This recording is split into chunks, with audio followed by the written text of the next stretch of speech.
Hello guys, तो स्वागत है आप सभी का पीएस एक्सप्लेन चैनल में। Thank you Bihari for rejoining channel membership of linear level. तो फिर चलिए स्टार्ट करते हैं। लास्ट एपिसोड में हमने देखा था रात को जैसे ही काम करके रोजी अपने ऑफिस से बाहर निकलती है, सॉन्गमिन उसको पकड़ लेती है। सॉन्गमिन बोल रही होती है, तुम उस कमीने सूजन की वाइफ हो ना? चलो फटाफट से बताओ कि आखिर वो कहाँ पे है। रोजी सोच रही होती है ये ना सूजन की दुश्मन लग रही है, मैं इसको सूजन के बारे में कुछ नहीं बता सकती। रोजी बोल रही होती है, मैं सूजन को नहीं जानती, प्लीज मेरे को छोड़ दो। सॉन्गमिन बोल रही होती है, अच्छा तो तुम यहाँ पे अपनी होशियारी दिखा रही हो, लगता है कि पिल खाने के बाद ना तुम सच बोलोगी। रोजी बोल रही होती है, आखिर तुमने मेरे को क्या खिला दिया? सॉन्गमिन बोल रही होती है, ये एक स्लो पॉइजन है जो कि तुम्हें धीरे धीरे एक बहुत ही दर्दनाक मौत देगा। 3 दिन बाद अपने पूरे परिवार को लेकर सिटी स्क्वायर पे आ जाना। तुम्हें ज्यादा कुछ नहीं करना, तुम्हें सिर्फ इतना करना है कि तुम्हें अपने घुटनों पे आके ये बोलना है कि तुम्हारी मैंग फैमिली ना हमारी सॉन्ग फैमिली की गुलामी करेगी। अगर तुम ये काम कर देती हो तुम बच जाओगी, और अगर तुम ऐसा नहीं करती ना तो एक एक करके तुम्हारे पूरे के पूरे खानदानों खत्म कर दिया जाएगा। और तुम्हें खत्म करने से पहले मैं तुम्हारी वो हालत करूंगी ना कि तुम्हें इस पूरे के पूरे सिटी में कोई भीख तक नहीं देगा। देखो अगर तुम्हारे दिमाग में ये आ रहा है कि तुम यहाँ से कहीं दूर चली जाओगी तो ऐसा बिल्कुल मत सोचना, क्योंकि जिस टाइम मैंने तुम्हें शहर दूर जाते हुए देख लिया ना, मैं तुम्हारे ड्रीम ग्रुप को डिस्ट्रॉय कर दूंगी। याद रखना, अगर तुमने फिर से होशियारी करने का ट्राई करा ना तो तुम्हारे साथ में वो होगा जो कि तुमने सोच भी रखा होगा। ये बोलते हुए सॉन्गमिन वहाँ चली आती है। वहीं रोजी सोच रही होती है, आखिर अभी ये क्या हुआ। सॉन्गमिन के पास में आते हुए उसके अंकल बोल रहे होते हैं, मिस आखिर हम मैंग फैमिली वालों को मार क्यों देते, आप मेरे को ऑर्डर तो दीजिए, मैं कुछ सेकंड के अंदर ही ना इस पूरी की पूरी बिल्डिंग को लाल कर दूंगा। सॉन्गमिन बोल रही होती है, नहीं अंकल रैन, इन कमीनों को ना हम इतनी आसान मौत नहीं दे सकते। इन लोगों की वजह से मैंने अपने डैड को खोया है, अगर इनके पैदा होने में मैंने इन लोगों को रिग्रेट नहीं करवा दिया ना तो मेरा नाम भी सॉन्गमिन नहीं। वही खड़े होते हुए रोजी बोल रही होती है, मेरे को ना सूजन को बताना होगा, इस वक्त सिर्फ वही है जो कि हमारी हेल्प कर सकता है। लेकिन जब वो सूजन को कॉल करती है तो उसका कॉल लग नहीं रहा होता, और वो देखती है कि उसको सूजन की तरफ से मैसेज आया होता है कि वो कुछ दिनों तक कॉल पिक नहीं कर सकता क्योंकि वो सिटी से दूर जा रहा है। रोजी सोच रही होती है, क्या वो शहर में नहीं है, ये तो बहुत ही बड़ी दिक्कत हो गई। वहीं दूसरी तरफ हम देखते हैं सूजन को जो कि रूरू का इलाज कर रहा होता है। सूचैन बोल रहा होता है, मैंने कितनी बार तुम्हें मना किया है कि तुम ओवर ट्रेनिंग मत किया करो, ज्यादा ट्रेनिंग करने की वजह से तुमने अपने मेडियंस को ना काफी ज्यादा इंजर्ड कर दिया है, और वह जो मैं इलाज कर रहा हूँ ना उसमें इतना दर्द भी नहीं होता कि तुम चिल्ला रही हो। रूरू बोल रही होती है, अब मुझे काफी अच्छा फील हो रहा है, सच में आप तो एक बहुत ही कमाल के डिवाइन डॉक्टर हो। वैसे मुझे ना आपसे एक चीज पूछनी थी। सूचैन बोल रहा होता है, हाँ बोलो ना क्या हुआ। रूरू बोल रही होती है, प्लीज मेरे को अपना डिसाइबल बना लीजिए। सूचैन बोल रहा होता है, क्या तुम चाहते हो कि मैं तुम्हारा मास्टर बन जाऊं? सूचैन सोच रहा होता है, वैसे अगर देखा है तो ये लड़की ना बहुत ही टैलेंटेड है, लेकिन मेरे पास भी तो करने के लिए बहुत सारे काम है। मेरे को तो ये तक नहीं पता कि आखिर मैं इस शहर के अंदर कितने दिन तक हूँ, और जिनसे मैं रिवेंज लेने वाला हूँ ना वो लोग बहुत ही पावरफुल लोग हैं। मैं किसी भी आम इंसान को उन लोगों के साथ में इन्वॉल्व नहीं कर सकता। सूचैन बोल रहा होता है, नहीं मैं फिलहाल के लिए किसी भी डिसेबल को एक्सेप्ट नहीं करने वाला। रूरू बोल रही होती है, लेकिन डॉक्टर से मैं आपकी हर एक बात मानूंगी। सूचैन बोल रहा होता है, नहीं अभी मैं ये काम नहीं कर सकता। रूरू बोल रही होती है, चलिए कोई बात नहीं, कम से कम अगर मेरे कल्टीवेशन में दिक्कत आएगी उसको तो आप सोल्व करोगे ना, और ये काम मैं आपको फ्री में करने के लिए नहीं बोल रही, मैं ना आपको इस तरीके से कंपनसेट करूंगी। ये बोलते हुए अपने पास से एक वुडन बॉक्स को बाहर निकालती है। सूचैन बोल रहा होता है, इसके तरह से तो बहुत ही कमाल की स्पेशलिटी बाहर निकल रही है, चलो बताओ मेरे को तुम्हारे लिए क्या करना है। रूरू बोल रही होती है, ये ना कैपिटल की जुई फैमिली ने भेजा था। जुई फैमिली के जो फैमिली है ना जुई रॉन्ग, उनकी तबीयत काफी ज्यादा खराब है, और जितने भी आसपास के फेमस डॉक्टर है वो उन सभी को अप्रोच कर रहे हैं, इसी वजह से उन्होंने मुझे कहा था आपसे बात करने के लिए। सूचैन बोल रहा होता है, ये आइटम ना बहुत ही कमाल का है,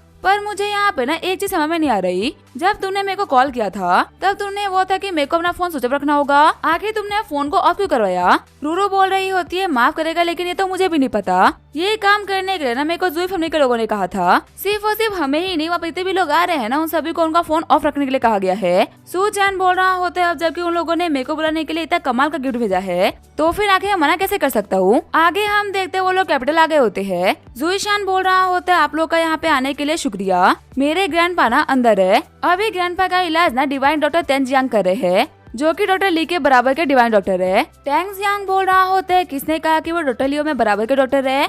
लास्ट कंपटीशन के अंदर ना मैंने उसको बहुत ही बुरी तरीके से हराया था, और उससे प्रूव हो गया था कि हम दोनों में ना बहुत ही बड़ा डिफरेंस है। मेरे को तो यहाँ पे ये समझ में नहीं आ रहा कि आखिर आप लोगों ने डॉक्टर ली के रिकमेंडेड डॉक्टर को यहाँ पे कैसे भेज दिया। सूचैन सोच रहा होता है, देख के लग रहा है कि ये बंदा डॉक्टर ली को काफी टाइम से जानता है। रूरू बोल रही होती है, आपको पता है इनकी डॉक्टर ली की ना बिल्कुल भी नहीं बनती, हमारे तेलंगाना प्रोविंस के अंदर ना हर 10 साल में एक बहुत ही बड़ा कंपटीशन होता है और उस कंपटीशन के अंदर इतने भी फेमस डॉक्टर अल्केमिस्ट होते हैं ना, वो सारे के सारे पार्टिसिपेट करते हैं। लास्ट टाइम इन्होंने डॉक्टर ली के इंग्रेडिएंट्स में ना हेराफेरी कर दी थी, इसी वजह से वो बहुत ही बुरी तरीके से हार गए। इनकी करी गई चीटिंग की वजह से ना बहुत ही बड़ा सीन भी क्रिएट हुआ था। सू चैन सोच रहा होता था ये इसी वजह से डॉक्टर ली के ऊपर इतना चिढ़ रहा है। टैन जियोंग बोल रहा होता है तुम लोगों को क्या लगता है, क्या मैं तो तुम लोगों की आवाज नहीं आ रही? चीटिंग मैंने नहीं करी थी और डॉक्टर ली ना बहुत ही बेकार डॉक्टर है। वहीं रूरू सोच रही होती है लगता है कि मैंने कुछ ज्यादा जोर से बोल दिया। टैंग जियोंग बोल रहा होता है मैं इलाज कर रहा हूँ तो इसी वजह से अपना मुंह बंद रखो, फिलहाल मुझे इलाज के ऊपर फोकस करने दो। तभी उसका हाथ रोकते हुए सूचन बोल रहा होता है वहीं पे रुक जाओ, क्या तुम्हें पता भी है कि तुम यहाँ पे क्या करने जा रहे थे? शॉक्ड होते हुए सभी लोग सोच रहे होते हैं आखिर ये क्या हो रहा है। सू चैन बोल रहा होता है क्या तुम्हारा दिमाग तुम्हारे घुटनों में है क्या? आखिर अपने पेशेंट के साथ में कोई ऐसा मजाक कैसे कर सकता है? मैं कब से देख रहा हूँ कि तुम इनको एक्यूप्रेशर देने का ट्राई कर रहे हो, लेकिन तुम्हारी टेक्निक ना पूरी तरीके से गलत है। अगर तुमने इसी टेक्निक के साथ में एक और नीडल इनकी बॉडी के अंदर डाला ना तो इनका चेहरा पूरी तरीके से काला पड़ जाएगा और इनको सांस लेने में बहुत तकलीफ होगी। अगर 2 नीडल और डाल दिए तो इनके चेस्ट में ना बहुत ही भयंकर पेन होगा और इनको बहुत बुरी तरीके से खांसी भी होगी। 3 नीडल के बाद में ये खून खासेंगे और अगर गलती से भी तुमने इसको आगे कंटिन्यू करा ना और 4थी नीडल डाल दी तो ये पक्का से बच नहीं पाएंगे। चाहे कितना ही बड़ा डिवाइन डॉक्टर क्यों ना आ जाए, फिर इनको कोई नहीं बचा सकता। अपना हाथ छुड़ाते हुए टैंग जियोंग बोल रहे होते आखिर तुम क्या मजाक कर रहे हो? अब मेरे को समझ में आया कि आखिर डॉक्टर ली ने तुम्हें यहाँ पे क्यों भेजा है। 10 साल पुरानी बात को ना वो आज भी नहीं भूला। इसी वजह से जुई फैमिली के सामने मेरे ऑपरेशन को खराब करने के लिए उसे तुम्हें भेजा ना। जुई शान बोल रहा होता है डॉक्टर टैंग प्लीज शांत हो जाइए। टैंग जियोंग बोल रहे होते हैं अगर आप चाहते हो ना कि आपके ग्रैंडपा का इलाज सही तरीके से हो तो पहले इन दोनों को बाहर भेजो। ये लोग यहाँ पे डिस्टर्ब करे, मैं इलाज के ऊपर फोकस ही नहीं कर पा रहा। अगर यहाँ पे कुछ भी गलत हुआ ना तो फिर मेरी जिम्मेदारी नहीं होगी। रूरू बोल रही होती एक तो टेक्निक गलत है, ऊपर से तो यहाँ पे इतनी अकड़ दिखा रहा है। अगर डॉक्टर सुने बोला ना कि तू गलती कर रहा है तो तू पक्का से गलती कर रहा है और अगर तू यहाँ पे थोड़ा सा और चिल्लाया ना तो मैं तेरे दांत तोड़ने से पहले एक बार नहीं सोचूंगी। जुई शान बोल रहा होता है प्लीज मुझे माफ करे लेकिन आप लोगों को ना थोड़ी देर के लिए बाहर जाना होगा। रूरू बोल रही होती है जुई शान तुम हम लोग को बाहर जाने के लिए बोल रहे हो, तुम्हारे कहने की वजह से मैं डॉक्टर सू को यहाँ पे लेके आई और अब तुम हम ही को बाहर जाने के लिए बोल रहे हो। याद रखना तुम्हारी आज की गलती करना तुम्हें जिंदगी भर पछतावा होगा। तुम्हें नहीं पता कि तुम ना आज यहाँ पे किसको ऑफेंड कर रहे हो। सू चैन बोल रहा होता है रूरू जब इन लोगों को हमारे ऊपर भरोसा ही नहीं है तो फिर यहाँ पे चलाने का क्या फायदा? वैसे भी ये हम लोग को नहीं जानते तो ये हमारी बात को नहीं मानने वाले। जुई शान बोल रहा होता है डॉक्टर सो आपका शुक्र है मेरी बात को समझने के लिए। ठीक है डॉक्टर टैंग अब तो ग्रैंडपा का इलाज चालू करिए। रूरू बोल रही होती है जुई शान ने आज बहुत ही गलत करा है,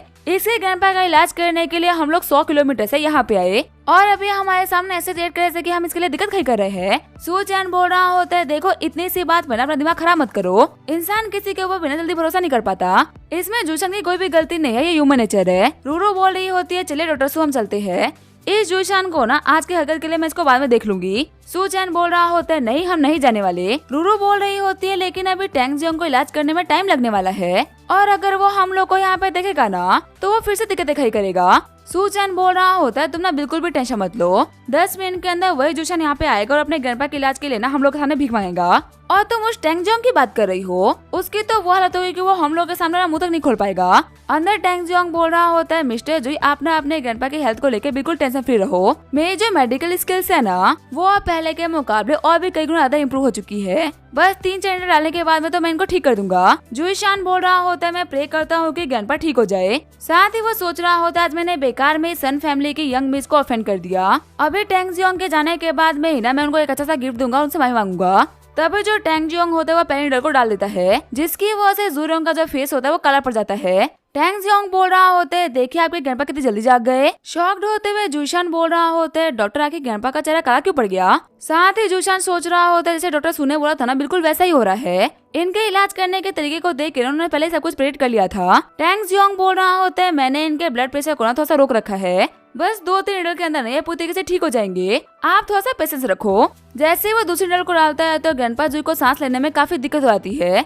टैंग जियोंग बोल रहा होता है टेंशन मत लो तीसरा ना पक्का से काम करेगा, लेकिन जैसे ही वो तीसरे नीडल को डालता है ग्रैंडपा जुई खून खांसना स्टार्ट कर देते हैं। जुईशान बोल रहा होता है फ्रॉड कहीं के हट जाए यहाँ से, मेरे ग्रैंडपा को स्टेप करना बंद कर, अब मेरे को जल्दी से डॉक्टर सू को बुलाना होगा। वही टैंग जियोंग बोल रहा होता है कि ये कैसे हो सकता है, मेरी अल्टीमेट टेक्निक फेल कैसे हो गई। जुईशान बोल रहा होता है बटर आखिर जो सन फैमिली की एल्डर डॉटर है वो चली गई क्या, अगर वो यहाँ चली गई तो फटाफट से उनसे कांटेक्ट करने का ट्राई करो, इससे कोई फर्क नहीं पड़ता कि वो क्या कंडीशन रखे, लेकिन उनको फटाफट से घर लेके आओ। बटलर बोल रहा होता है मिस्टर जुई लेकिन मिस सन के साथ में जो बंदे आए थे ना और मिस सन दोनों के दोनों दरवाजे पे खड़े हैं, वो तो अभी तक घर से बाहर गई ही नहीं। शॉक्ड होते हुए जूसान बोल रहा होता है कि वो लोग घर पे ही है। फिर जैसे वो कमरे से बाहर निकलता है तो रूरू बोल रही होती है, क्या हुआ, तुम्हारा मन बदल गया क्या? कहीं अब तुम डॉक्टर सू से माफी मांगने का तो नहीं सोच रहे ना? जूशान बोल रहा होता है, प्लीज मुझे माफ करिए डॉक्टर सू, मैं एक बहुत ही बड़ा बेवकूफ हूँ जो कि एक सही डॉक्टर को पहचान नहीं पाया। आपको मेरे को जो भी कुछ बोलना है मेरे को बोल लीजिए, लेकिन प्लीज मेरे ग्रैंडपा को बचा लीजिए। सू चैन बोल रहा होता है, हमेशा पहली बार ना लोग मेरे को गलती समझते हैं, पर टेंशन मतलब मैं ना इस बात को दिल पे नहीं लूंगा। पहली बात तो मैं चीजों को भूल जाता हूँ, लेकिन मैं उम्मीद रखता हूँ कि अगली बार ना ये फिर से ना हो। जूशान बोल रहा होता है, आप ना बिल्कुल भी टेंशन मत लीजिए, ऐसा फिर से कभी कुछ भी नहीं होगा। अंदर आते ही सूचन होता है वो ग्रैंडपा जूई का इलाज करना स्टार्ट कर देता है। सूचन की टेक्निक को देखते हुए टैंग जियोंग बोल रहे होते हैं, तो वही टेक्निक है जो कि मैं यूज कर रहा था। सूचन बोल रहा होता है, मैंने कब कहा कि ये टेक्निक काम नहीं आएगी? मैंने ये बोला कि तुम्हें इस टेक्निक को यूज करना नहीं आता। अपनी आधे नॉलेज के साथ में तुम इनको बचा नहीं रहे थे बल्कि इनको मार रहे थे। अब देखो आखिर रियल ड्रैगन एक्यूपंक्चर टेक्निक बोलते किसे है। ये बोलते हुए सूचन बहुत ही खतरनाक एनर्जी को रिलीज करता है और थोड़ी ही देर के अंदर जो ग्रैंडपा जूई होते हैं वो भी जग जाते हैं। जूशान बोल रहा होता है, ग्रैंडपा फाइनली आप जाग गए। उठते हुए ग्रैंडपा जूई बोल रहे होते हैं, मुझे क्या हुआ था? जूशान बताता है कि ग्रैंडपा के फ्यूनरल के अंदर ना बेहोश हो गए थे और उसके बाद से ही ना आप कोमा में हो। मेरे को तो लगा था कि मैं आपको देख ही नहीं पाऊंगा, लेकिन फाइनली आप ठीक हो गए। डॉक्टर सू ने आपको बचा लिया। सू चैन बोल रहा होता है, मिस्टर जूई मैंने कुछ दवाइयाँ लिख दी है, अगले 3 महीने तक एक्सरसाइज करिए, उस दवाई को खाइए, 3 महीने के अंदर ना पूरी तरीके से रिकवर कर जाओगे। जूशान बोल रहा होता है, डॉक्टर सू चैन आपका बहुत बहुत शुक्रिया। अगर फ्यूचर में आपको कभी भी हमारी जूई फैमिली की जरूरत पड़ी ना तो आप बस एक बार बोल के देख लीजिएगा, जूई फैमिली अपना सब कुछ लगा देगी आपकी हेल्प करने के लिए। सू चैन बोल रहा होता है, ठीक है फिर अब मैं चलता हूँ, अपने ग्रैंडपा का ना इस तरीके से ख्याल रखना। बाहर निकलते हुए सूचन बोल रहा होता है, फाइनली अब मैं अपने फोन को ऑन कर सकता हूँ। बाहर निकलते हुए जूशान बोल रहा होता है, माफ करेगा लेकिन पहले जो डॉक्टर यहाँ पे आए थे ना उन्होंने बताया कि ग्रैंडपा को ना मोबाइल के रेडिएशन से काफी दिक्कत है, इसी वजह से हमने सभी को फोन ऑफ करके आने के लिए बोला था। जैसे ही सूचन अपना फोन ऑन करता है उसके फोन के ऊपर रोजी का कॉल आता है। रोजी बोल रही होती है, फाइनली सूचन तुमने अपना कॉल पिक कर लिया, हमारी फैमिली के साथ में ना एक बहुत ही बड़ी दिक्कत हो गई है। कल रात को ना मेरी एक बहुत ही अजीब सी लड़की के साथ में मुलाकात हुई थी। उसने मुझे एक दवाई खिलाई और बोला कि मैंग फैमिली को ना 3 दिन के अंदर आके उससे माफी मांगनी होगी, अगर नहीं तो मैं तो मरूंगी ही। साथ ही वो धीरे धीरे करके ना हमारी हर एक फैमिली मेंबर को मार डालेगी। सू चैन बोल रहा होता है, क्या इतना सब कुछ हो गया? रोजी बोल रही होती है, मैं तुम्हें कॉल करने का ट्राई करी थी लेकिन तुम्हारा कॉल नहीं लग रहा था, इसी वजह से तुम्हारे मैसेज के हिसाब से मैं हुआ फैमिली के पास में आ गई हेल्प लेने के लिए। शाशा बोल रही होती है, मेरे को बहुत ही गुस्सा आ रहा है कि तुम उस टाइम पे अकेले थी, अगर मैं तुम्हारे साथ होती ना तो मैं कम से कम तुम्हें उसे बचा लेती। वो टियान बोल रहा होता है, मास्टर सर ना बिल्कुल भी टेंशन मत लो, जो हो गया वो तो हो गया, लेकिन अब जो वो लड़की है ना वो कुछ भी नहीं बिगाड़ पाएगी। जब तक हुटियान जिंदा है तब तक मैंग फैमिली को ना कोई छू तक नहीं सकता।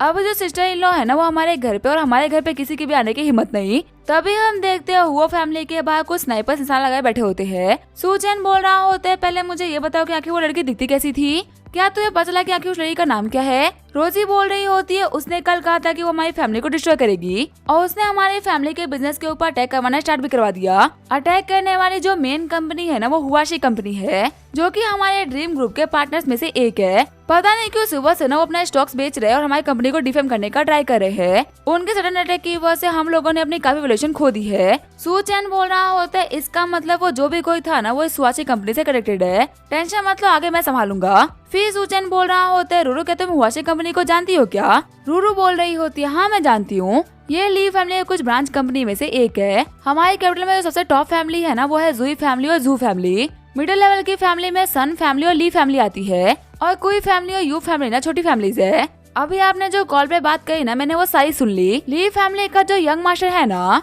उसकी सॉन्ग में नाम की लड़की से एंगेजमेंट हो रखी है। मेरे हिसाब से जिस लड़की ने सिस्टर इन लॉ के ऊपर अटैक किया है ना वो सॉन्गमिन है। सू चैन सोच रहा होता है, सॉन्ग सरनेम कहीं तो नहीं है कि ये सॉन्गमिन की फैमिली से बिलोंग करती हो। जूशान बोल रहा होता है, अगर बात ली फैमिली की है तो मैं आपकी पूरी हेल्प कर सकता हूँ, भले ही ली फैमिली एक पावरफुल फैमिली हो लेकिन जुई फैमिली से ज्यादा पावरफुल नहीं, अगर मैं पैसा डालूंगा तो वो कुछ भी करेंगे। सू चैन बोल रहा होता है, लगता है कि मेरे को आपकी हेल्प की जरूरत ना कुछ ज्यादा जल्दी पड़ गई। सीन चेंज होता है, हमें हुआशी ग्रुप के प्रेसिडेंट के ऑफिस का सीन दिखाया जाता है। प्रेसिडेंट को याद आ रहा होता है कैसे उनके पास में यंग मास्टर ली और सॉन्गमिन आए थे। यंग मास्टर ली बोल रहा होता है, अंकल लू ये भी आधी पेमेंट है, एक बार आपने मैंग फैमिली को डिस्ट्रॉय कर दिया उसके बाद आपको पूरी पेमेंट मिल जाएगी। अंकल लू बोल रहे होते, जियाओली आखिर मैंग फैमिली वालों ने तुम्हारा ऐसा भी क्या बिगड़ा जो कि तुम उनको डिस्ट्रॉय करना चाहते हो? जहाँ तक मुझे पता है मैंग फैमिली और तुम्हारा तो कोई वास्ता भी नहीं और ऊपर से तुम मुझे उनको डिस्ट्रॉय करने का बोल रहे हो जबकि मैं उनका एक पार्टनर हूँ। यंग मास्टर ली बोल रहा होता है मेरी गर्लफ्रेंड से पंगा लेने का मतलब है मुझसे पंगा लेना। सॉन्गमिन बोल रही होती है अंकल लू मैं आपकी नीज हूँ। मेरे डैड ना आपको अपना भाई मानते थे। अगर आपको पैसे के लिए सब कुछ नहीं करना तो कम से कम अपने भाई के लिए तो करिए। आपको तो पता ही होगा ना कि डैड के साथ में जो भी कुछ हुआ वो सब कुछ करवाने वाले ये मैंग फैमिली वाले थे। अंकल लू बोल रहे होते ठीक है मैं तुम्हारा काम कर दूंगा। प्रेजेंट में अंकल लू सोच रहे होते मेरे लिए वो स्टेप की वजह से ना मैंग फैमिली को बहुत ही बड़ा नुकसान हुआ है। उम्मीद है कि मुझे ये काम करने के लिए ली फैमिली वाले ना कुछ अच्छा पेमेंट दे दे। तभी वहाँ पे आते हुए सेक्रेटरी बोल रही होती है मिस्टर लू आपसे मिलने के लिए ना मैंग फैमिली के लोग आए हैं। लू शान बोल रहा होते उन लोगों को बोल दो कि मैं यहाँ पे नहीं हूँ, अभी मुझे किसी नहीं मिलना। साथ ही रूसान सोच रहा होता है कि अगर वो लोग मुझसे आके ये पूछेंगे कि आखिर मैंने उनके साथ में सालों तक काम करने के बाद में उन लोगों को धोखा क्यों दे दिया तो फिर आखिर मैं क्या जवाब दूंगा। अब मैं उन लोगों को ये तो नहीं बोल सकता कि बहुत ही पावरफुल लोग उन लोगों को टारगेट कर रहे हैं, इसी वजह से मुझे मजबूरी में खुद को बचाने के लिए उन लोगों को डिस्ट्रॉय करना पड़ रहा है। फिर जैसे इस सेक्रेटरी बाहर जाती है तो बाहर से कुछ बहुत ही खतरनाक आवाज आती है। हुशान बोल रहा होता है आखिर बाहर हो क्या रहा है। अंदर आते हुए सूचन बोल रहा होता है मिस्टर हु हमें धोखा देने के बाद में आपको हमसे मिलना भी नहीं था, सिर्फ और सिर्फ आपकी वजह से एक बहुत ही बड़ी कंपनी डिस्ट्रॉय होने वाली है और आप यहाँ पे आराम से बैठे हुए हो। आपको ये एक्सप्लेन करना होगा कि आखिर आपने ये सब कुछ क्यों किया। हुशान बोल रहा होते हैं मैंग फैमिली आखिर तुम लोग की हिम्मत कैसे हुई अंदर एंटर करने की। सूजन बोल रहा होता है वह चिल्लाना तो मेरे को चाहिए था लेकिन यहाँ पे आप चिल्ला रहे हो। फिर भी अगर आप मुझसे पूछ रहे हो तो मैं आपको बता ही देता हूँ।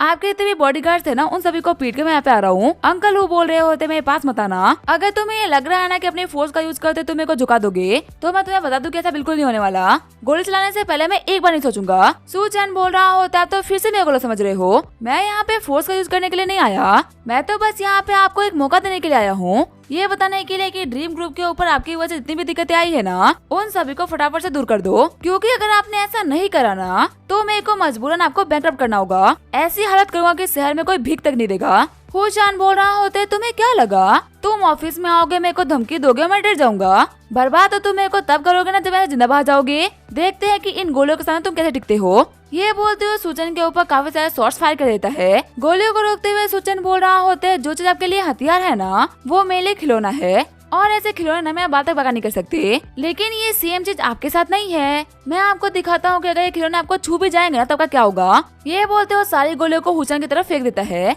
सूचन बोल रहा होता है पीछे क्या देख रहे हो, मैंने मिस नहीं करा, मैंने सब कुछ जानबूझ के छोड़ा है।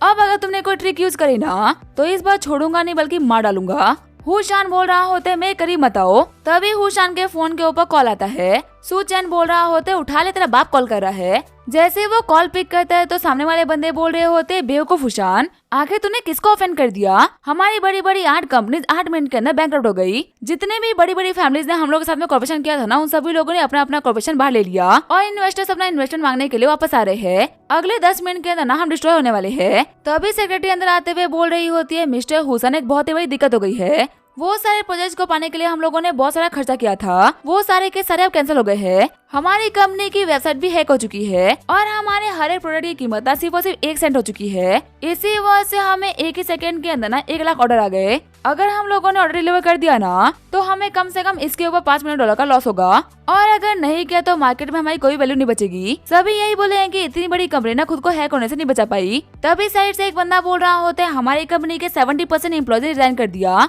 अब तो कल से काम करने के लिए भी कोई नहीं बचा। अपने घुटनों पे आते हुए हुशान बोल रहा होता है प्लीज मुझे माफ कर दीजिए, सारी की सारी गलती मेरी है, पर मैंने भी ये जानबूझ के नहीं किया, मुझे ये करने के लिए किसी ने कहा था। सूचन बोल रहा होता है कि तुम्हें बात मान लेता ना तो तेरे को फालतू में इतना नुकसान नहीं होता। चल मैं तेरे को 2 घंटे का टाइम दे रहा हूँ, देखते हैं कि 2 घंटे के अंदर तू अपनी गलती को कैसे सुधारता है। अगर सुधार लेगा तो तेरे लिए बहुत अच्छा है और अगर नहीं तो तेरा क्या होगा तू सोच भी नहीं सकता। हुशान सोच रहा होता है आखिर उस सॉन्गमिन के चक्कर में मैंने किसको ऑफेंड कर दिया। मैं गारंटी से कह सकता हूँ कि इन लोगों को ऑफेंड करने के बाद मैं ना सॉन्गमिन भी नहीं बचने वाली। सेक्रेटरी बोल रही होती है बॉस आप ठीक तो हो ना। हुशान बोल रहा होता है अभी कभी सभी को इन्फॉर्म करो कि हम लोगों ने ड्रीम ग्रुप के ऊपर इतने भी अटैक करवाए थे ना उन सभी के सभी को वापस लो और ड्रीम ग्रुप वालों को ना बहुत सारे गिफ्ट भेजो। एक कॉन्फ्रेंस रखो जिसे मैं पब्लिकली ना मैंग फैमिली वालों से माफी मांगूंगा और हम इस चीज को क्लियर करेंगे कि ये अटैक ना गलती से हुआ है। तभी सीन चेंज होता है, हम देखते हैं सॉन्गमिन को जो कि बोल रही होती है अंकल अभी तक तो आपने उस ड्रीम को डिस्ट्रॉय कर दिया होगा ना। चिढ़ते हुए हुफैन बोल रहा होता है सॉन्गमिन तुम्हें पता है कि मैं भी तुम्हारी वजह से डिस्ट्रॉय होने वाला था, आखिर तुम मुझे अंकल बोल के मेरे साथ वैसा कैसे कर सकती हो। सॉन्गमिन बोल रही होती है क्या हुआ अंकल हो, आखिर आप इतने गुस्से में क्यों लग रहे हो। हुशान बोल रहा होता है मैं तुम्हारा कोई अंकल वंकल नहीं हूँ, तुम जैसे नीज बना के ना मैंने जिंदगी की सबसे बड़ी गलती कर दी थी। आज के बाद कभी मुझे कॉल मत करना। ये बोलते हुए हुसन कॉल काट देता है। सॉन्गमिन बोल रही होती आखिर इतने गुस्से में क्यों थे? लगता है कि अब मेरे को मैंग फैमिली वालों को ना खुद संभालना होगा। तभी जो हमारा सूचन होता है वो सॉन्गमिन के पीछे आता है। सॉन्गमिन बोल रही होती है तुम तो सूचन हो ना? सूचन बोल रहा होता है और क्या तुम सॉन्गमिन हो? तभी जो सॉन्गमिन होती है वो सूचन के ऊपर अटैक करने के लिए आगे बढ़ती है। सूचन बोल रहा होता है सच में तुम्हारे बाप की तरह तुम्हारा भी मसला हटना बहुत ही घटिया है। सॉन्गमिन बोल रही होती है तुम्हारी हिम्मत कैसे मेरे डैड का नाम लेने की? अब मैं तुम्हें यहाँ पे ना बिल्कुल नहीं छोड़ने वाली। लेकिन तभी उसके पीछे आते हुए सूचन उसके ऊपर एक बहुत ही खतरनाक पाम अटैक करता है, जिसकी वजह से खून खांसते हुए सॉन्गमिन जमीन पे गिर जाती है। सूचन बोल रहा होता है जब मैं यहाँ पे नहीं था तब तुमने मेरी वाइफ को बोला कि हमारी फैमिली को तुम्हारे सामने आके माफी मांगनी होगी,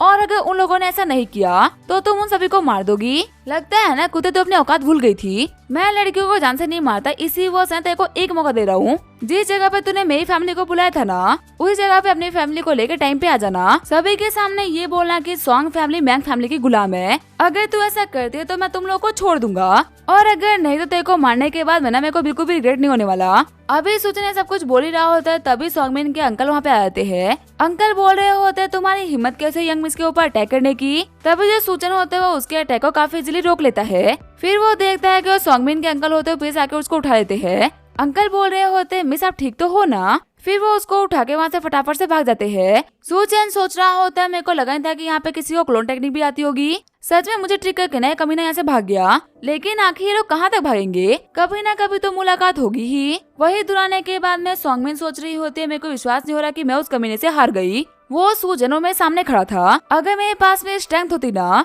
तो मैं अपने डैड का रिवेंज अभी ले लेती, लेकिन मैं ऐसा कुछ नहीं कर पाई। सॉन्गमिन के अंकल सोच रहे होते उस लड़के की पिक्चर में ना कुछ तो अलग था। मैं कह सकता हूँ कि हम इतने केबल नहीं है कि उस बंदे से फाइट कर सके। सॉन्गमिन बोल रही होती है अंकल क्या हम उसको नहीं मार सकते? मेरे को बहुत ही गुस्सा आ रहा है कि मेरे डैड का हथियारा मेरे सामने ही खड़ा था और मैं कुछ भी नहीं कर पाई। तभी वहाँ पे आते हुए मैंगफाई बोल रहा होता है तुम ली फैमिली वालों के साथ मिलकर ना कुछ कर भी नहीं पाओगी। सॉन्गमिन के अंकल बोल रहे होते हैं कि तुम कौन हो? मैंगफाई बोल रहा होता है एक ऐसा इंसान जो कि सूचन से डील करने में तुम्हारी हेल्प कर सकता है। अगर हम हाथ मिला लेना तो सूचन को हराना कोई बड़ी बात नहीं होगी। सीन चेंज होता है, हू फैमिली का सीन दिखाया जाता है। हू टियान बोल रहे होते हैं मैं बच्चे तुमसे मिलकर ना बहुत अच्छा लगा। देखो 10 साल में तुम कितने बड़े हो गए हो। तभी सामने से आ रहा बंदा बोल रहा होते अंकल सच में आप 10 साल के अंदर ना बिल्कुल नहीं बदले। हम देखते हैं ये बंदा होता है तियान फैमिली का पैट्रियर्क तियान फैन। तियान फैन बोल रहा होते हैं अंकल क्या मैं जान सकता हूँ कि आपने मुझे यहाँ पे क्यों बुलाया है? हू टियान बोल रहे होते हैं तियान फैन काफी टाइम से तुम्हारी तियान फैमिली ना तियान सिटी के अंदर एक्टिव रह रही, पर इसके बावजूद भी तियान फैमिली का जो मसल वर्ल्ड में इन्फ्लुएंस है ना वो काफी तगड़ा है। इस शहर में कोई और तियान फैमिली की बराबरी ना मसाट में नहीं कर सकता। मैंने तुम्हें यहाँ पे इसी वजह से बुलाया था ताकि मैं अपने सेवे को लेकर तुमसे बात कर सकूं। तुम्हें तो पता ही होगा ना कि सॉन्ग किनमिन जब यहाँ पे आया था तो मैंग फैमिली के एक बंदे ने उसको हरा दिया था। अब जो सॉन्ग किनमिन की बेटी है ना वो मैंग फैमिली वालों से रिवेंज ले रही है। मेरे को पता चला कि सॉन्ग किनमिन की बेटी है ना वो मसल आर्ट में अपने बाप से भी आगे है। अगर गलती से भी मैंग फैमिली वालों को कुछ भी हो गया ना तो वो सेवियर सिटी छोड़ के चले जाएंगे, और अगर वो यहाँ पे नहीं रहेंगे तो शायद ही कोई ऐसा जो कि सॉन्ग मिन को रोक पाएगा। तो इसका मतलब मैंग फैमिली की किस्मत ना इस सिटी की किस्मत से जुड़ी हुई है।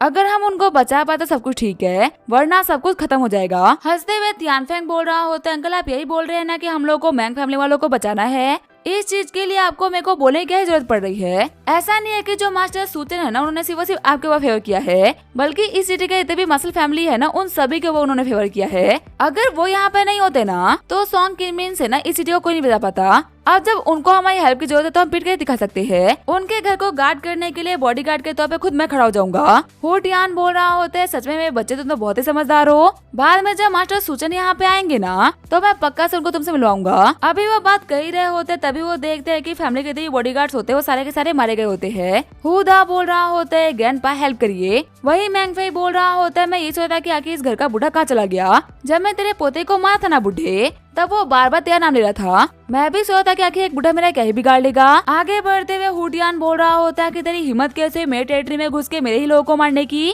लगता है कि तुझे अपनी जिंदगी से प्यार नहीं। लेकिन तभी जो मैंगफेई होता है वो उनके अटैक को डॉज कर लेता है। मैंगफेई बोल रहा होता है मैंने तेरा बहुत नाम सुना था, पर लगता है कि लोग तेरे बारे में ना कुछ ज्यादा ही बोलते हैं। रियलिटी में तो कुछ भी नहीं कर सकता। ये बोलते हुए हुटियान के आर पार अपने हाथों कर देता है। मैंगफेई बोल रहा होता है मेरे सामने आकर तूने जिंदगी की सबसे बड़ी गलती कर दी। अगर चुपके रहता ना तो कुछ साल और जी लेता। आगे बढ़ते हुए हुदा बोल रहा होता है ग्रैंडपाप ठीक तो हो ना। वही हुटियान बोल रहे होते हैं कि ये कैसी पावर है। हुदा फटाफट से मास्टर सूचन को बुला के लेके आओ। सिर्फ और सिर्फ वही है जो कि इनको हरा सकते हैं। मैंग फई बोल रहा होता है जिसको बुलाना है उसको बुला लो, चाहे तुम इस पूरी सिटी को इकट्ठा भी कर लोगे ना तो भी मेरा कोई कुछ नहीं बिगाड़ पाएगा। शैडो जनरल आगे बढ़ो, इन सभी को इनकी औकात दिखा दो। जैसे उसका जनरल अटैक करने के लिए आगे बढ़ता तभी तियानफेंग बीच में आ जाता है। तियानफेंग बोल रहा होता है लड़के कहते को खेलने का शौक है ना तो बराबरी के लोगों के साथ में खेल, अपने ग्रैंडपा की एज के लोगों के ऊपर हाथ उठा के तो क्या ही साबित कर लेगा। मैंग फई बोल रहा होता है कि तेरे को मार खाने का इतना ही शौक है ना तो फिर आजा देख लेते हैं किसके अंदर कितना दम है।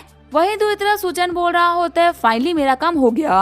मैंग जियांग बोल रहे होते हैं सुचन तुम जब से यहाँ पे रोजी को लेके आए हो ना तब से तुमने कम से कम घर के 10 चक्कर काट लिए होंगे, आखिर तुम क्या करो, तुम बाबा चक्कर क्यों काट रहे हो। सू चैन बोल रहा होता है फॉर्मेशन क्रिएट करने के लिए चक्कर तो काटने होंगे ना, कुछ दुश्मनों को घर के अंदर एंटर करने से रोकने के लिए मैंने पूरे घर को ना फॉर्मेशन से बांध दिया है। जब तक कोई बहुत ही पावरफुल मास्टर यहाँ पे नहीं आता ना ये फॉर्मेशन सभी को संभाल सकता है। तभी वहाँ पे आते हुए हुदा बोल रहा होता है मिस्टर सू किसी अजीब से बंदे ने ना हमारी हू फैमिली के ऊपर अटैक कर दिया है, हमारे ज्यादातर बॉडीगार्ड्स मारे गए, यहाँ तक कि मेरे ग्रैंडपा बिना काफी तक घायल हो चुके हैं। तभी उसको उठाते हुए सूचन बोल रहा होता है टेंशन मतलब मैं उन लोगों को बचा लूंगा। कॉल करते हुए सूचन बोल रहा होता है डायरेक्टर जंग मेरी मैम फैमिली के ऊपर अटैक होने वाला है, इसी वजह से मुझे आपसे थोड़ी सी हेल्प चाहिए थी। क्या आप मेरी फैमिली को प्रोटेक्ट करने के लिए कुछ ऑफिसर्स को यहाँ पे भेज सकते हो। अगर यहाँ पे गवर्नमेंट ऑफिसर्स रहेंगे ना तो दुश्मनों की यहाँ पे अटैक करने की हिम्मत नहीं होगी। डायरेक्टर जियांग बोल रहे होते हैं बिल्कुल भी टेंशन मतलब मैं सबको संभालूंगा, जितने भी ऑफिसर्स अभी डिपार्टमेंट में है ना मैं उन सभी को भेजता हूँ। सू चैन बोल रहा होता है फादर इन लॉ अभी मैं बाहर जा रहा हूँ, जब तक कि मैं वापस ना आ जाऊँ कोई बाहर नहीं जाएगा, चाहे कुछ भी क्यों ना हो जाए सभी को घर के अंदर रोक के रखना। मैंग जियांग बोल रहे होते हैं टेंशन मत लो, वैसे भी आज कोई जरूरी काम नहीं है तो मैं सभी को घर के अंदर रोक के रख लूंगा। सू चैन बोल रहा होता है मैं जल्दी अपना काम खत्म करके वापस आ जाऊंगा। सीन चेंज होता है, हम देखते हैं तियानफेंग को जो कि फाइट करते करते काफी तक घायल हो गया होता है। मैंग फई बोल रहा होता है मेरे इतने वार को तुमने संभाला है, कहना पड़ेगा तुम एक बहुत ही काबिल फाइटर हो, तुमसे फाइट करके दिन बन गया, लेकिन अब मेरे को तुमसे और फाइट नहीं करनी, इसी वजह से मेरे को तुम्हें मारना होगा। तियानफेंग सोच रहा होता है भले ये लड़का ना मुझसे उम्र में कम हो लेकिन इसकी मार्शल आर्ट ना मुझसे काफी आगे की है। मैंग फई बोल रहा होता है ये तुम्हारा ऑनर है कि तुम मेरे हाथों से मर रहे हो। तभी उड़ते हुए उसकी तरफ एक निडल आती है जो कि मैंग फई को आधे रास्ते में ही रोक देती है। शॉक्ड होते हुए मैंग फई बोल रहा होता है आखिर ये क्या था, किसने मेरे ऊपर स्नीक अटैक करा। सू चैन बोल रहा होता है तो फिर तुम जिसने यहाँ पे सभी के ऊपर अटैक किया है और मेरी मैंग फैमिली के पीछे हाथ धो के पड़े हुए हो। हू टियान बोल रहा होता है मास्टर सू प्लीज केयरफुल रहेगा, भले ये लड़का ना दिखने में छोटा लगे लेकिन इसकी मूव्स ना बहुत ही ट्रिकी है। मैंग फई बोल रहा होता है तुम हो सू चैन, सच में तुमसे मिलने का ना मेरे को बहुत इंतजार था, मेरे इतने सारे बढ़िया बढ़िया प्लान्स को तुमने फ्लॉप कर दिया, आज फाइनली तुम्हें खत्म करके ना मैं अपने प्रॉब्लम्स को हमेशा हमेशा के लिए खत्म कर दूंगा। शैडो जनरल आगे बढ़ो इस कमेंट को खत्म कर दो, लेकिन तभी सूचन काफी इजीली जनरल को रोक देता है। शॉक्ड होते हुए सभी लोग बोल रहे होते हैं कि ये कैसी पावर है। सू चैन बोल रहा होता है कैसी स्पीड जिसके अंदर नेगेटिविटी भरी हुई हो और अब उसे एक विजुअल फॉर्म मिल चुका है, ऐसी स्पीड का यूज करके तुम्हें लगता है कि तुमने कुछ बहुत ही बड़ा कर लिया, आज मैं इस स्पीड को ना हमेशा हमेशा के लिए मुक्ति दे दूंगा। ये बोलते हुए एक ही अटैक के अंदर शैडो जनरल को गायब कर देता है। शॉक्ड होते हुए मैंग फई बोल रहा होता है मेरा शैडो जनरल गायब हो गया, आखिर ये कैसे हो सकता है, आज तक वो कभी नहीं हारा था। सू चैन बोल रहा होता है सॉन्ग किनमी ने मरने से पहले ये बोला था ना कि वो आज तक कभी नहीं हारा, लेकिन जब वो हारा ना तो उसको मौत मिली, अब तुम्हारी बारी। लेकिन तभी सूचन के अटैक को डॉज करते हुए मैंग फई उसके ऊपर छुरिकन फेंक देता है। सू चैन देखता है कि वो अटैक तियानफेंग और हुटियान की तरफ जा रहे हैं, इसी वजह से डर को फेंकते हुए सूचन दोनों को बचा लेता है। तियानफेंग बोल रहा होता है ये कमीना बहुत तेज था, मेरी नजर के हटिए फटाफट से ऐसे भाग गया। सू चैन बोल रहा होता है टेंशन मत लो, अभी मिस्टर हुटियान को बचाना ज्यादा इम्पोर्टेंट है। वहीं दूसरी तरफ हम देखते हैं मैंग फैमिली के पूरे विला को ऑफिसर्स ने घेर लिया होता है। सॉन्गमिन बोल रही होती है लड़का सू चैन ना बहुत ही तेज है, उसने यहाँ पे बॉडीगार्ड खड़े नहीं करे बल्कि गवर्नमेंट ऑफिसर को खड़ा कर दिया। सॉन्गमिन के अंकल बोल रहे होते हैं देखने में ये सभी ना बहुत ही वीक लग रहे हैं, मैं 2 मिनट के अंदर इन सभी को मार सकता हूँ। सॉन्गमिन बोल रही होती है अंकल आपने ये बात तो बिल्कुल सही कही कि ये सभी लोग ना बड़े ही वीक है, पर आप ये देखना भूल गए कि ये सभी के सभी ना गवर्नमेंट ऑफिसर्स है, अगर ये बॉडीगार्ड हुए तो हम इनको एक बार के लिए मार सकते थे, पर अगर हम लोगों ने गवर्नमेंट ऑफिसर्स को हाथ भी लगाया तो हम बहुत ही बुरी तरीके से फंस जाएंगे। मास्टर जियांग आप क्या बोल रहे हो, आखिर हमें क्या करना चाहिए। मास्टर जियांग बोल रहे होते मिस सोंग आप बिल्कुल सही बोल रही हो, अगर बड़ी चीजें अचीव करनी है तो थोड़ा तो पेशेंस रखना पड़ेगा ना, अगर हम लोगों ने इनको हाथ लगाया तो गवर्नमेंट हमें दुश्मन बन जाएगी और फिर वो हम लोगों को खोज के मारेंगी, इसी वजह से अच्छा रहेगा कि हम अभी शांत रहे। सॉन्गमिन के अंकल बोल रहे होते लेकिन हमें तो ये पता भी नहीं है ना कि आखिर ऑफिसर्स यहाँ पे कब तक रहेंगे, हम जिंदगी भर तो वेट नहीं कर सकते ना। मास्टर जियांग बोल रहे होते लोग जिंदगी भर घर में भी तो नहीं रहेंगे ना, वैसे भी इन लोगों को बाहर निकालने का ना मेरे पास में एक बहुत ही कमाल का प्लान है। सीन चेंज होता है, हम देखते हैं रोजी को जो कि अभी सो के उठी होती है। रोजी बोल रही होती है, सेक्रेटरी मैंने कहा था कि आज मैं ऑफिस नहीं आऊंगी, तो फिर आके आपने कॉल क्यों करा। सेक्रेटरी बोल रही होती है, मिस मैम फटाफट से ऑफिस आइए। आपको याद है वो जिनरुई ग्रुप जिसके प्रोजेक्ट के लिए हम लोगों ने बिडिंग करी थी, वो ग्रुप ना यहाँ पे खुद हम लोगों को प्रोजेक्ट देने की बात करने के लिए आया है। रोजी बोल रही होती है, क्या वो लोग खुद यहाँ पे आए हैं। सेक्रेटरी लियो बोल रही होती है, हाँ इतनी बड़ी कंपनी को तो यहाँ पर देख के ना मैं भी काफी शॉक्ड हूँ। हालांकि एक दिक्कत है, इनका शेड्यूल बहुत ही टाइट है, इसी वजह से इन लोगों को 2 बजे तक यहाँ से मीटिंग करके जाना होगा। इन्होंने हम लोगों से क्लियरली बोल दिया कि अगर आप यहाँ पे 2 बजे तक आ जाती हो ना तो ये कॉपरेशन करेंगे, वरना ये किसी और कंपनी को ढूंढ लेंगे। रोजी बोल रही होती है, ठीक है फिर मैं आ रही हूँ। फिर जैसे वो लिविंग रूम में आती है तो उसके डैड उसको बाहर जाने से मना कर देते हैं। रोजी बोल रही होती है, डैड क्या सच में सूचन ने बाहर जाने से मना किया है। मैंग जियांग बोल रहे होते, हाँ जाने से पहले उसने कहा था कि भले ही कुछ भी क्यों ना हो जाए लेकिन कोई भी घर से बाहर न जाए। और बाहर तुम जो ये सिक्योरिटी देख रही हो ना वो भी सूचन नहीं लगवाया है, इसी वजह से मैं तुम्हें बोल रहा हूँ कि घर पे रहो, आज कहीं भी बाहर जाने की जरूरत नहीं। रोजी बोल रही होती है, ठीक है डैड आज मैं घर पे रहूंगी। साथ ही रोजी सोच रही होती है, अगर सूचन ने कहा है तो पक्का से इसके पीछे ना कोई बहुत ही बड़ी वजह होगी, वो कभी भी हम लोग को ना ऐसे ही रोकेगा। तभी रोजी की मॉम बोल रही होती है, तुम दोनों बाप बेटी का ना दिमाग खराब हो चुका है।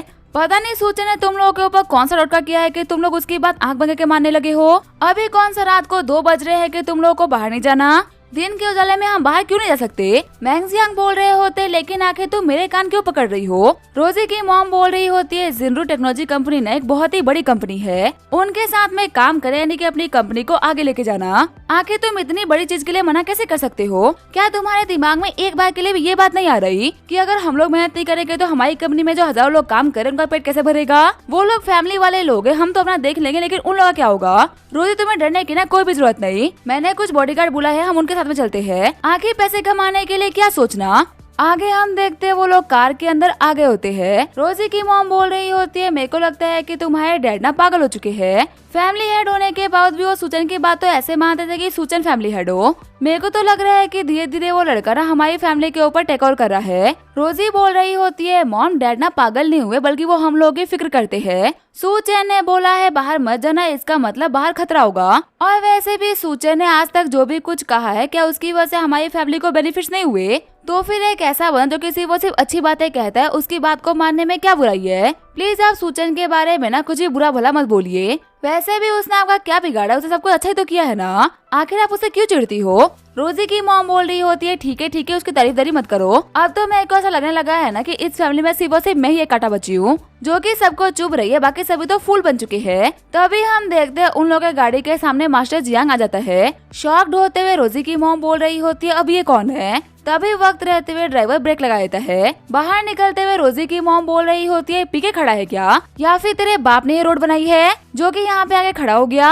अगर मरने का शौक है तो कहीं और जाके मर, मेरी गाड़ी आगे क्यों आ रहा है। तभी मास्टर जियांग आगे बढ़ते रोजी की मॉम का गला पकड़ लेते हैं। रोजी बोल रही होती है, छोड़ो मेरी मॉम को। वही गन पॉइंट्स पे लेते हुए बॉडीगार्ड भी बोल रहे होते हैं, मैडम को छोड़ दो। लेकिन तभी उन लोगों की तरफ कुनाई फेंकते हुए मास्टर जियांग उन दोनों को घायल कर देता है। मास्टर जियांग बोल रहे होते, मिस मैंग आप पक्का से नहीं चाहोगे कि आपके आंखों के सामने ना आपकी मॉम मर जाए। अगर आपको आपकी मॉम को जरा देखना है तो प्लीज मेरे को फॉलो करो। तभी सीन चेंज होता, हमें हु फैमिली का सीन दिखाया जाता है। सू चैन बोल रहा होता है, इनकी जो हालत है ना वो स्टेबल हो चुकी है, टाइम पे मेडिसिन लेंगे ना तो 7 दिन के अंदर ये ठीक हो जाएंगे। हु दा बोल रहा होता है, डॉक्टर सू आपका बहुत बहुत शुक्रिया, आपने एक बार फिर से मेरे ग्रैंडपा को बचा लिया। वही तियानफेंग बोल रहे होते हैं, मास्टर सू अगर आप यहाँ पे नहीं होते ना तो शायद से मैं और अंकल सू नहीं बच पाते। मेरे को बिल्कुल भी नहीं पता कि आखिर मैं आपका शुक्रिया कैसे करूं। सू चैन बोल रहा होता है, आप लोग मेरे दोस्तों और दोस्तों के हेल्प के बदले में ना शुक्रिया नहीं कहा जाता। अगर हम एक दूसरे के काम ही नहीं आएंगे तो हमारे एक दूसरे के साथ में रहने का क्या फायदा।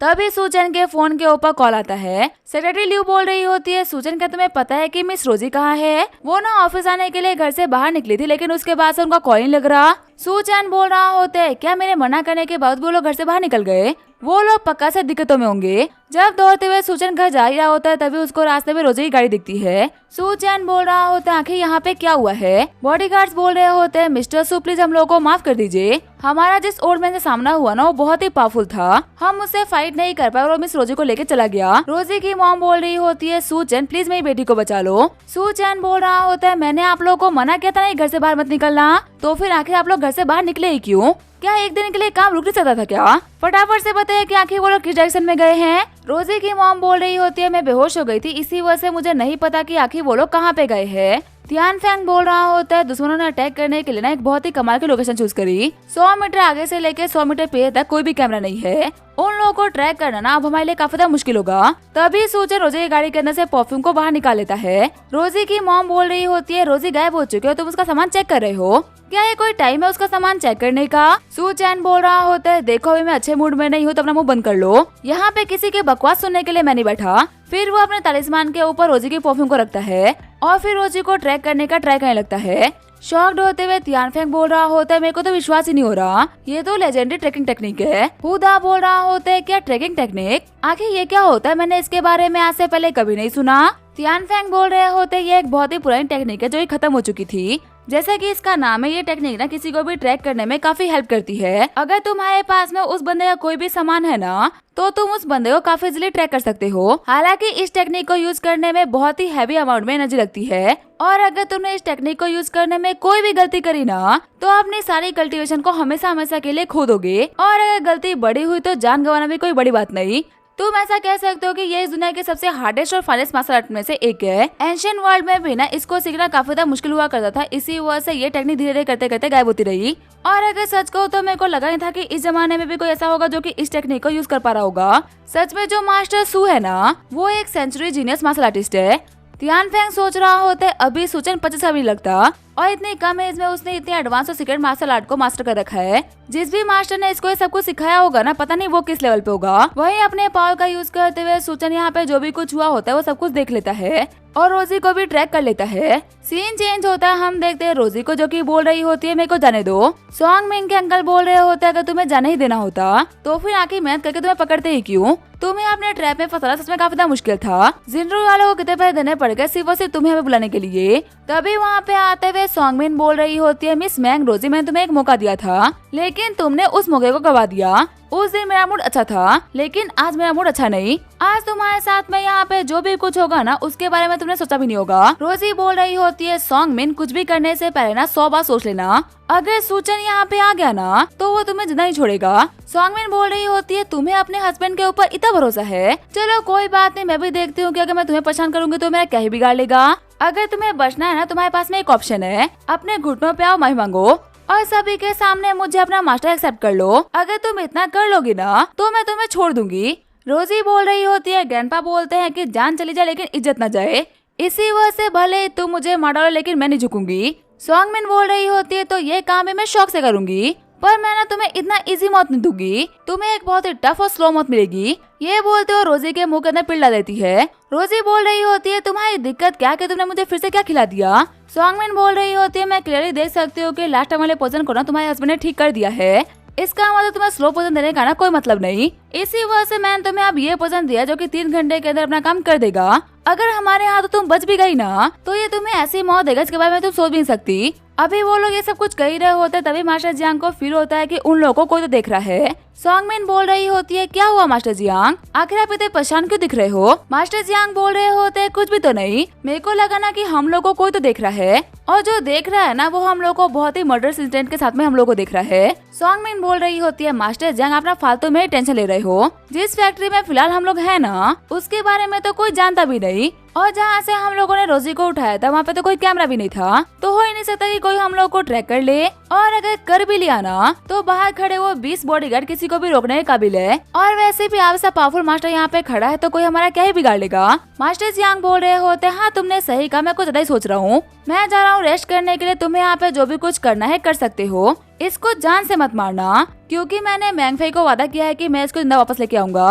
सॉन्गमिन बोल रही होती है आप टेंशन मत लो, हम अपना काम करने में माहिर है। अंकल चलिए फटाफट से अपना काम स्टार्ट करिए, देखते हैं कि आखिर ये कब तक हमारे सामने करती है। जब 2 मुक्के पड़ेंगे ना तो सारे के सारे घमंड बाहर आ जाएगा। तभी रोजी को थप्पड़ मारते हुए अंकल बोल रहे होते हैं तुम लोगों की वजह से मैंने अपने मास्टर को खोया है, अपने यंग मिस को इतना दुखी देखा है, अब तो मैं तुम लोगों को बिल्कुल नहीं छोड़ने वाला। ये बोलते हुए दोनों रोजी को पीटना स्टार्ट कर देते हैं। बेहोश होते हुए वही सोच रही होती है क्या सच में मैं यहाँ पे मरने वाली हूँ, पर अभी तो मेरे को बहुत सारे काम करने थे, मैं तो कुछ भी नहीं कर पाई। सूचन प्लीज मुझे माफ कर देना, मेरे को बहुत कुछ करना था जो कि मैं तुमसे कभी नहीं कह पाऊंगी। तभी दरवाजे को तोड़ते हुए हमारा सूचन एंटर करता है। सूचन बोल रहा होता है तुम लोगों ने बहुत ही बड़ी गलती कर दी, कहा था कि अगर तुम मेरे ऊपर आओगे तो मैं एक बार के लिए छोड़ भी दूंगा, पर अगर तुम लोगों ने मेरी फैमिली को टच भी किया ना तो मैं तुम लोगों को डिस्ट्रॉय कर दूंगा। लेकिन तुम लोगों ने फिर से वही गलती करी, मेरी फैमिली पे आ गए। सॉन्गमिन बोल रही होती है आखिर तुम यहाँ पे कैसे आए। तभी सूचैन देखता है रोजी को जो काफी ज्यादा घायल होती है। सूचैन बोल रहा होता है आखिर तुमने क्या किया उसके साथ। अंकल बोल रहे होते हैं मिस मैं पीछे जाइए,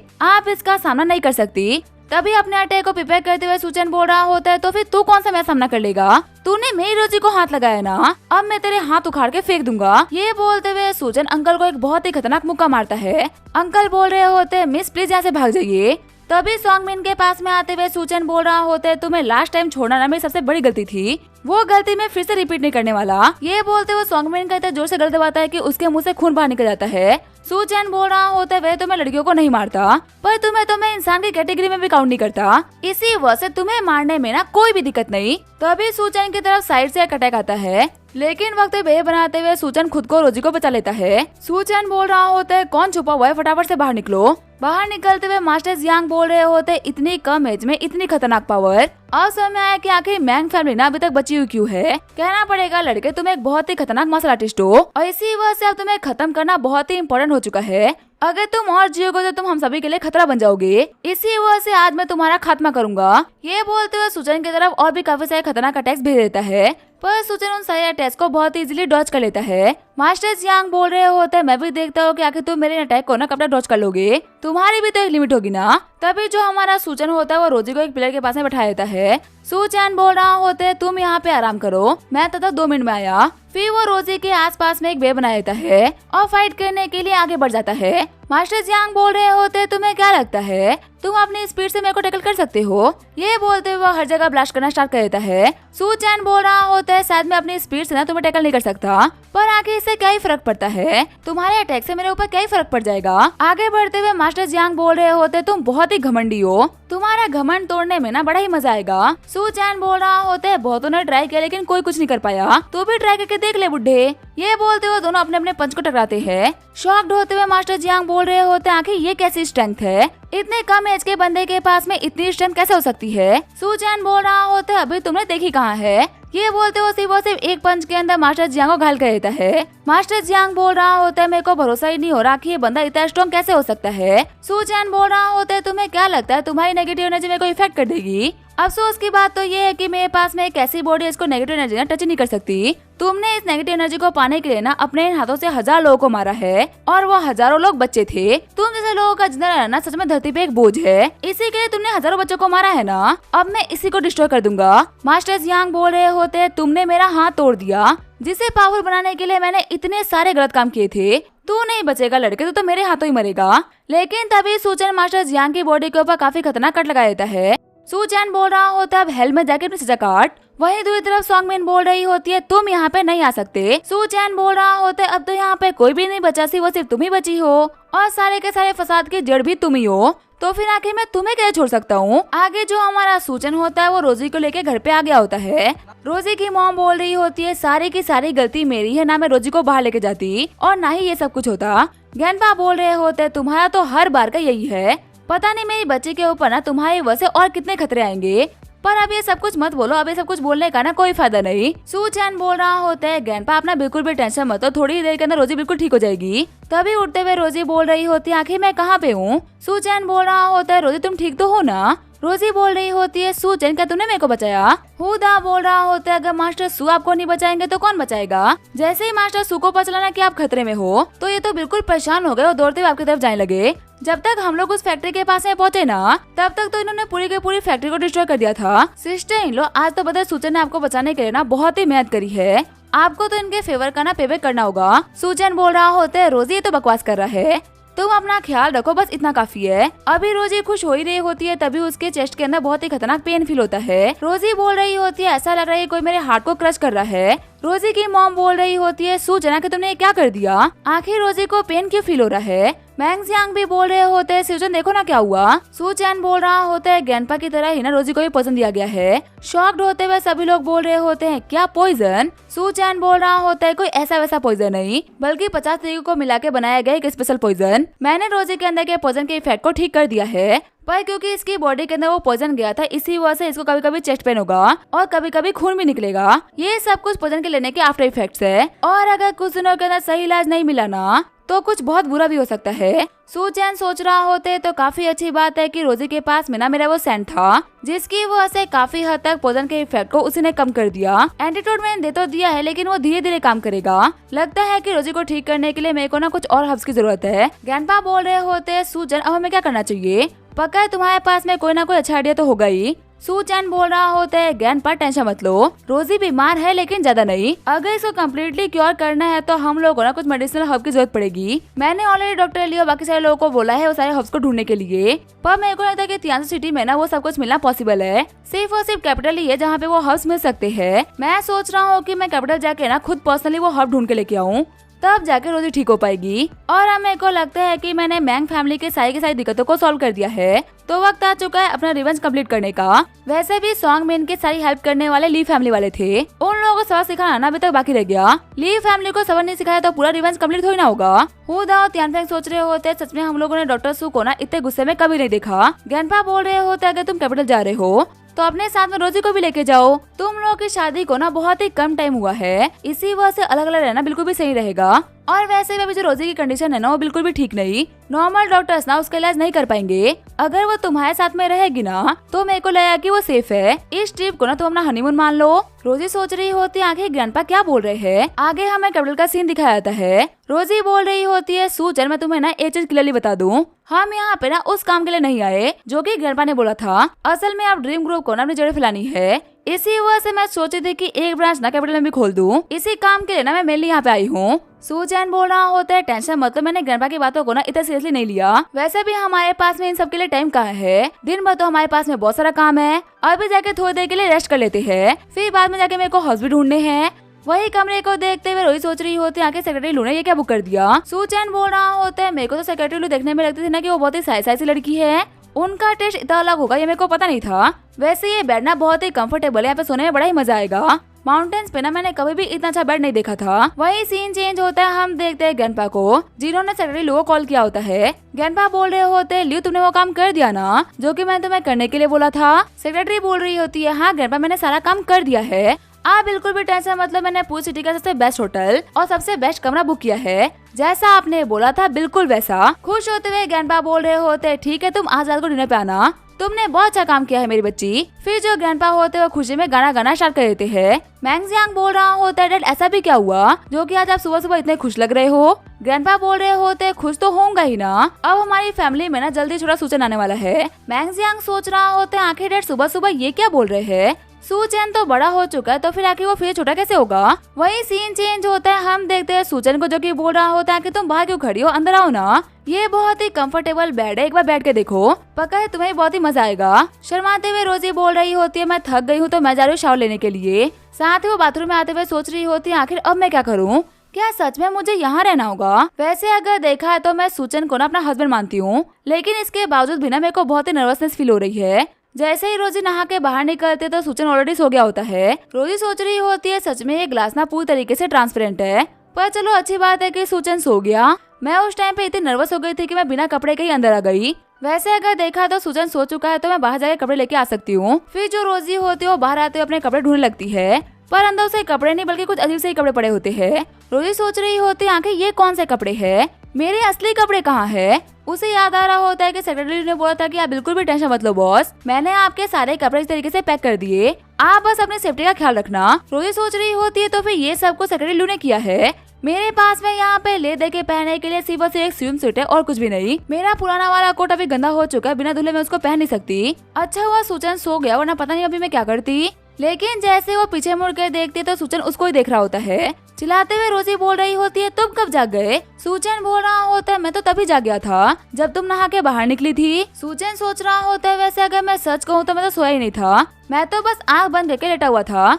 रोजी बोल रही होती है, मैं अपने कपड़े चेंज कर रही हूँ, तुम अपना मुंह धर करो। पीछे मुड़ते हुए सूचन बोल रहा होता है, वैसे जो पिंक वाली ड्रेस थी ना तुम उसको पहन सकते हो, बहुत अच्छा था। रोजी बोल रही होती है, मैंने मुड़ने के लिए मना किया था ना। आगे हम देखते रोजी और सूचन बाहर आगे होते हैं। रोजी ने वो कपड़े पहन रखे होते जो कि सूचन हाथों हाथ जाके मॉल से लेके आया था। सूचन बोल रहा होता वैसे मेरे को लगा था ना कि तुम तो बहुत ही वीक हो, पर तुम्हारे हाथ में तो अच्छा खासा दम है, मेरे गाल ना अभी तक लाल है। आखिर तुम कुछ बोल क्यों रही? क्या तुम अभी तक गुस्सा हो? तुम्हारी पावर देखने के बाद में पता लगा कि तुम्हारी रिकवरी ना बहुत ही फास्ट हो रही है।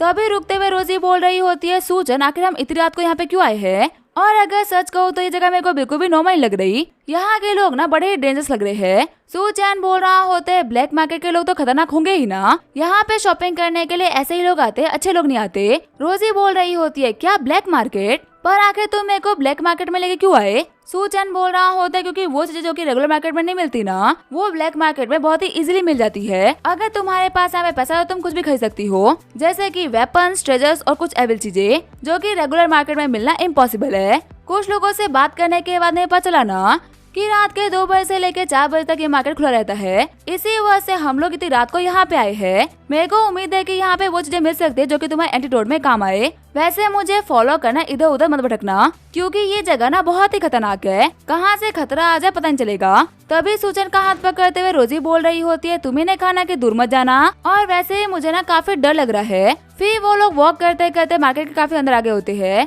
साइड में खड़ा एक बंदा बोल रहा होता है, मेरे पास में है कुछ एंशिएंट आर्टिफैक्ट, पक्का से आप लोगों को बहुत ही पसंद आएंगे। तभी एक ब्रेसलेट के ऊपर सूचन की नजर पड़ती है। सूचैन बोल रहा होता है, आखिर इस ब्रेसलेट की कीमत क्या होगी? शॉपकीपर बोल रहा होता है, ज्यादा नहीं, सिर्फ 2 लाख युआन, 2 लाख से कम में मैं इसको नहीं बेच सकता। शॉक्ड होते हुए रोही सोच रही होती है, क्या एक पुराने से ब्रेसलेट का 2 लाख? और सूचन ने कोई बार्गेनिंग भी नहीं करी, वो इसको ऐसे ही खरीद रहा है। सूचैन बोल रहा होता है, पेमेंट कर दी मैंने। शॉपकीपर बोल रहा होता है कि आप कुछ और भी लेना चाहोगे?